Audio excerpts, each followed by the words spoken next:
അപ്പം ഞാൻ ഇതൊക്കെ പറഞ്ഞു വരുന്നത് നമ്മൾ കാണുന്ന ആ ഒരു സത്യമല്ല ഒരു പക്ഷേ കോടതിയിൽ നടക്കുന്നത്.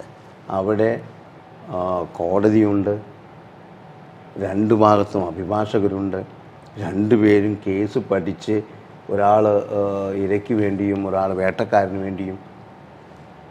ഇരയ്ക്ക് പറയുന്ന കാര്യങ്ങളൊക്കെ നിയമപരമായി നിൽക്കുന്നില്ലെങ്കിൽ the other party shall not be a spectator.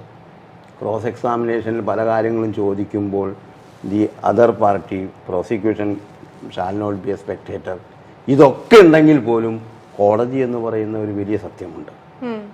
ആ സത്യം ചില കാര്യങ്ങൾ രണ്ട് കൂട്ടരോടും പറയും. ഇപ്പോൾ ഞാൻ ഒരു കേസ് നടത്തുമ്പോൾ ഞാൻ കോടതിയിൽ ബഹളം വെച്ചു. കോടതി സാക്ഷിയെ പുറത്തിറക്കിയിട്ട് പറഞ്ഞു, I want both of you. ഈ കോടതി എന്ന് പറയുന്നത് ബഹളം വയ്ക്കാനുള്ള സ്ഥലമല്ല. രണ്ടു പേർക്കും എന്തെങ്കിലും ഉണ്ടെങ്കിൽ നിങ്ങൾ കോടതിയിൽ ഇന്ന കാര്യം ഒബ്ജെക്ഷൻ നിങ്ങളൊക്കെ കണ്ടിട്ടുണ്ട്. I object your honour, over ruled. I object your honour, sustained. സിനിമകളിലൊക്കെ കണ്ടിട്ടുള്ളതാണ്. ഇതൊക്കെ സത്യമാണ്.